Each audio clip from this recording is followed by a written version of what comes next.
जय हिंद दोस्तों। देखिए यहाँ पे ब्लॉक लेवल का बहुत बड़ा वैकेंसी अपडेट आया हुआ है दोस्तों। यूं समझ लीजिए कि प्रखंड कार्यालय का ये वैकेंसी नोटिफिकेशन जारी हुआ है और ये सभी ब्लॉक के लिए जारी हुआ है। ठीक है, ब्लॉक लेवल का पोस्ट होने वाला है दोस्तों। ब्लॉक ऑफिस में आपको पोस्टिंग दिया जाएगा, जिसमें यहाँ पे कहा जा रहा है कि सहायक शिक्षा विकास अधिकारी का यहाँ पे पोस्ट निकाला गया है। कुल 935 पदों का ये पोस्ट आया हुआ दोस्तों। आवेदन शुरू हो चुका है। सैलरी आपको 29,200 रुपए स्टार्टिंग से मिलेंगे और ये हमेशा बढ़ता जाएगा और पूरी तरह से दोस्तों सरकारी नौकरी है। ठीक है, हर कोई ये अप्लाई कर सकता है। ठीक है, चाहे वो झारखंड से हो, बिहार से हो, वेस्ट बंगाल से हो, किसी भी स्टेट से हैं, मेल हैं, फीमेल हैं, अगर आप चाहते हैं अप्लाई करना तो अप्लाई कर सकते हैं और अप्लाई कर ही देना दोस्तों। बहुत ही बेहतरीन पोस्ट होने वाला है ब्लॉक लेवल का सहायक शिक्षा विकास अधिकारी का। तो आइए दोस्तों, वीडियो में देर न करते हुए ले चलते हैं आपको सीधे ऑफिशियल नोटिफिकेशन पे और देखते हैं एक एक चीज, समझते हैं इसको बारीकी से। साथ ही साथ कंप्लीट इंफॉर्मेशन आज की इस वीडियो में आपको देखने को मिलेगा। तो वीडियो को दोस्तों शुरू से अंत तक बिना स्किप किए हुए देखो। और आप सभी को जानते हैं कि हमारे चैनल के माध्यम से प्रत्येक दिन वैकेंसी अपडेट दी जाती है, नए नए वैकेंसी नोटिफिकेशन के बारे में आपको जानकारी दी जाती है। तो चैनल को सब्सक्राइब करके बेल आइकन को प्रेस कर देना, ताकि आने वाले हर तरह के वैकेंसी नोटिफिकेशन की जानकारी आपको हमारे इस चैनल के माध्यम से टाइम पर मिलता रहे।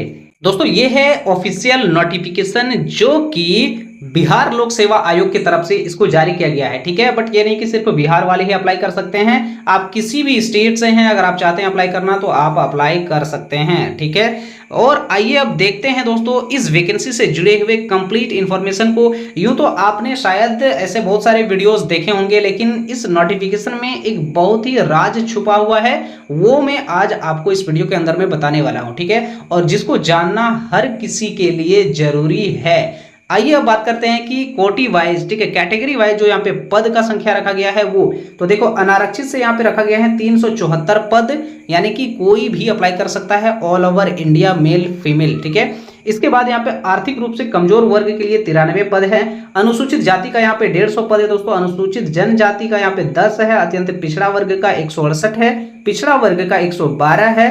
पिछड़े वर्गों की महिलाओं के लिए यहाँ पे 28 पद यहाँ पे रिजर्व रखे गए हैं। कुल मिलाकर के अगर आप देखेंगे तो 935 पदों का ये नोटिफिकेशन जारी हुआ है दोस्तों, जिसमें कि 35% जो है वो महिलाओं के लिए आरक्षित रखा गया है। ठीक है, यानी कि 935 में से 319 पद महिला के लिए रिजर्व है। ओके, अब आइए हम बात करते हैं यहाँ पर इसके लिए जो आपको शैक्षणिक योग्यता, वेतन जो कुछ मिलने वाला है वो ये पूरी तरह से सरकारी होने वाला है दोस्तों, और सिंगल परीक्षा होने वाली है। ठीक है, परीक्षा किस टाइप से होगा उस पर भी बात करेंगे, बट उससे पहले यहाँ पे जान लेते हैं दोस्तों वेतनमान जो आपको मिलने वाला है। देखो 29,200 रुपए एवं राज्य सरकार द्वारा समय समय पर किए जाने वाले वेतन पुनरीक्षण के आलोक में परिवर्तनीय होगा। ठीक है, यानी कि ये बढ़ता ही रहेगा आपका।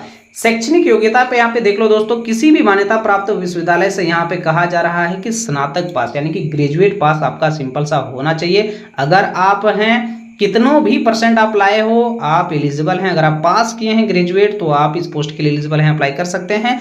बात करेंगे यहाँ पे एज लिमिट का, 1 अगस्त 2025 के आधार पर न्यूनतम यहाँ पर 21 वर्ष होनी चाहिए और अधिकतम अनारक्षित पुरुष के लिए 37 वर्ष है। पिछड़ा वर्ग, अत्यंत पिछड़ा वर्ग महिला पुरुष एवं अनारक्षित महिला के लिए 40 वर्ष है, एवं एसटी एससी के लिए यहाँ पे 42 वर्ष है, महिला पुरुष दोनों के लिए। ठीक है, अब आइए देखते हैं वीडियो में आगे बढ़ते हुए इससे जुड़े हुए और भी महत्वपूर्ण चीजों को, जैसे कि यहाँ पे कहा जा रहा है कि चयन प्रक्रिया आपका किस टाइप से होने वाला है। ठीक है, तो चयन प्रक्रिया यहाँ पे देखो सिंपल से कहा जा रहा है कि एक एग्जाम लिया जाएगा। ठीक है, सुयोग्य उम्मीदवारों के चयन के लिए लिखित परीक्षा, वो भी वस्तुनिष्ठ का होगा, उसका आयोजन किया जाएगा और इसमें किसी तरह का साक्षात्कार नहीं लिया जाएगा। तो ये देखो यहाँ पे इंटरव्यू किसी तरह का नहीं होने वाला है, सिंगल परीक्षा होगा। अगर आप उसमें क्वालिफाई कर जाते हो तो जॉब आपका हाथ में आ जाएगा, सरकारी जॉब वो भी। ठीक है, अब आइए हम लोग देखते हैं कि हमें परीक्षा पास करने के लिए न्यूनतम कितना परसेंट मार्क्स लाना अनिवार्य होगा। ठीक है, तो जैसा यहाँ पे कहा जा रहा है कि दोस्तों लिखित परीक्षा में शामिल सामान्य वर्ग के उम्मीदवारों को कम से कम 40% लाना पड़ेगा। वहीं पे पिछड़े वर्ग के उम्मीदवारों को 36.5% मार्क लाना पड़ेगा। अत्यंत पिछड़ा वर्ग के उम्मीदवारों के लिए 34% रखा गया है, एवं एसटी एससी महिला तथा निःशक्त दिव्यांग उम्मीदवारों के लिए 32 यानी कि 32% आपको अंक लाना अनिवार्य होगा, तभी आप क्वालिफाई कर पाएंगे। ठीक है, देखो यहाँ पे परीक्षा किस टाइप से होने वाला है दोस्तों। ठीक है, 3 भाग में यहाँ पे परीक्षा होगा। यहाँ पे देखो सामान्य भाषा का परीक्षा होने वाला है, जिसमें भाग 1 सामान्य अंग्रेजी का 30 अंक रहेगा, भाग 2 में सामान्य हिंदी का 70 अंक रहेगा। ठीक है, दूसरा नंबर में यहाँ पे जो होगा सामान्य अध्ययन का होगा और 3 नंबर में सामान्य योग्यता का होगा। ठीक है, अब देखो परीक्षा की प्रकृति सारा का सारा ऑब्जेक्टिव होने वाला है। ठीक है, टोटल प्रश्न का संख्या जो होगा दोस्तों तीनों में, तीनों पार्ट मिलाकर के 100 कुल मिला के 300 प्रश्न आपको दिए जाएंगे। सभी पेपर में आपका 2 घंटा का समय लिया जाएगा और कुल अंक जैसे कि यहाँ पे देखो 100 है, क्वालिफाइंग मिनिमम मार्क्स यहाँ पे 30% बोथ लैंग्वेज में रखा गया है। ठीक है, यहीं पे सभी लोग समझ नहीं पाते हैं कि हमें 30% मार्क्स जो यहाँ पे लिखा गया है, ठीक है, वो भाग 1 के लिए है कि भाग 2 के लिए है। सभी बहुत लोग समझ रहे हैं कि ठीक है कि दोनों को मिला करके हमको 30% लाना पड़ेगा, यानी कि 30 अंक इससे 70 अंक इससे, कुल मिलाकर के 100 का 30% लाना पड़ेगा। जी नहीं दोस्तों, ऐसा नहीं है। यहाँ पे कहा जा रहा है कि qualifying minimum 30% marks in both languages. ठीक है, लैंग्वेजेस का यहाँ पे इस्तेमाल किया गया है, यानी कि भाषाओं में, भाषाओं मतलब एक से अधिक भाषा। तो यहाँ पे 2 भाषा का जिक्र किया जा रहा है, अंग्रेजी और हिंदी का। तो आपको दोनों भाषाओं में कम से कम 30% मार्क्स आपको लाना पड़ेगा, तभी आप इस पेपर को क्वालिफाई कर पाओगे सामान्य भाषा का।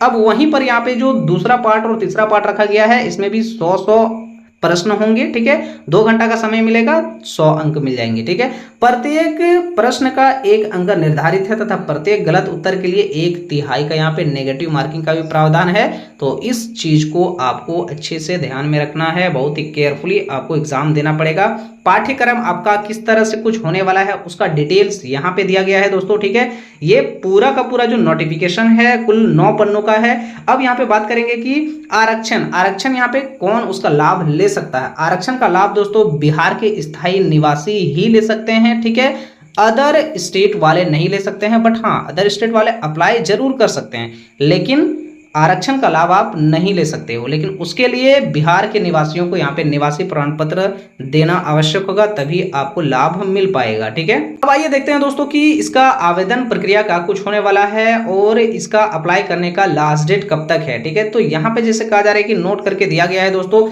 आपको ऑनलाइन आवेदन करना पड़ेगा। आवेदन यहाँ पे बारे में बताया जा रहा है कि ऑनलाइन भरने के क्रम में अभ्यर्थियों से कतिपय सूचना सिर्फ डेटाबेस संधारित करने के लिए हेतु ली जाएगी। उक्त सूचना से संबंधित किसी प्रकार का छूट विज्ञापन में अंकित नहीं है, तो उसका दावा न तो मान्य होगा और ना ही उसका लाभदेय होगा। विज्ञापन में वर्णित सूचनाएं, शर्त, जानकारी किसी प्रकार का छूट ही अंतिम रूप से माना जाएगा। आयोग द्वारा दस्तावेज सत्यापन में मांगे जाने के पर अभ्यर्थियों को सक्षम प्राधिकार द्वारा निर्गत निम्नलिखित प्रमाण पत्र आपको प्रस्तुत करना पड़ेगा, जैसे मैट्रिक का, स्नातक का। ठीक है, इसके बाद आपका जाति निवासी प्रमाण पत्र आपको लग जाएगा। ये सारा चीज आपको लेटेस्ट रखना पड़ेगा दोस्तों, तैयार रखना पड़ेगा। ठीक है, अब बात करते हैं एप्लीकेशन फीस क्या कुछ लगने वाला है। ठीक है, तो बहुत ही बेहतरीन आप लोग गुड न्यूज सुने होंगे कि बिहार में पहले तो बहुत ज्यादा एप्लीकेशन फीस लिया जाता था, लेकिन अब मात्र 100 रुपए यहाँ पे कर दिया गया है। ठीक है, सामान्य प्रशासन विभाग संकल्प, ये देखो 21 अगस्त के आलोक में लेटेस्ट जानकारी है, अगस्त में ही इसका नोटिफिकेशन जारी हुआ था दोस्तों, और अगस्त ही से ही प्रत्येक अभ्यर्थी को मात्र 100 रुपए यहाँ पे एप्लीकेशन फीस आपको देर लग रहा है। ठीक है, तो 100 रुपए दोस्तों बहुत बड़ी बात नहीं है। ठीक है, 100 रुपए देकर के आप जरूर से जरूर इस फॉर्म को भरें। ठीक है, अब यहाँ पे देखो आगे कहा जा रहा है कि ऑनलाइन आवेदन यहाँ पे 27 अगस्त से शुरू होगा और लास्ट डेट इसका है 26 सितंबर 2025। इससे पहले पहले आपको दोस्तों अप्लाई करना रहेगा। ठीक है, अप्लाई आप बीपीएससी के ऑफिशियल वेबसाइट पे जाकर के कर सकते हैं। ठीक है, जिसका वेबसाइट ये रहा bpsc.bihar.gov.in, जिसका हम लिंक जो है वीडियो के डिस्क्रिप्शन में भी डाल दिए हैं। वहां से आप क्लिक करके इसके ऑफिशियल वेबसाइट पे पहुंच सकते हो, जहां से आप इसका पूरा का पूरा अप्लाई भी आसानी के साथ कर सकते हैं। अप्लाई का इंस्ट्रक्शन यहाँ पे दिया गया है दोस्तों, हिंदी में है, आप इजी है, पढ़ लेना। वीडियो काफी ज्यादा लंबी हो चुकी है। ये जो पीडीएफ है दोस्तों आपको हमारे टेलीग्राम चैनल पे मिल जाएगा, लिंक मैं वीडियो के डिस्क्रिप्शन में दे रखा हूं। वहां से क्लिक करके आप हमारे टेलीग्राम चैनल जरूर से जरूर ज्वाइन कर लेना, जहां पर आपको ये पीडीएफ भी मिल जाएगा और हर तरह के वैकेंसी नोटिफिकेशन वहीं पे मिल जाएंगे। तो टेलीग्राम चैनल जरूर से जरूर ज्वाइन कर लेना दोस्तों। इस तरह का और भी बहुत सारे वैकेंसी नोटिफिकेशन का अपडेट हमारे पास आ चुके हैं। झारखंड, बिहार, वेस्ट बंगाल, उड़ीसा, कर्नाटका, मध्य प्रदेश, हर स्टेट से भी वैकेंसी आ रहे हैं। बट हमारे इस चैनल के माध्यम से दोस्तों सबसे ज्यादा झारखंड और बिहार का वैकेंसी अपडेट दी जाती है। तो झारखंड और बिहार वाले वीडियो को लाइक करके चैनल को सब्सक्राइब जरूर से जरूर करना और साबित कर देना कि आप झारखंड से हो और बिहार से हो। ठीक है, मिलते हैं दोस्तों एक और बड़ी वैकेंसी अपडेट में, तब तक के लिए जय हिंद।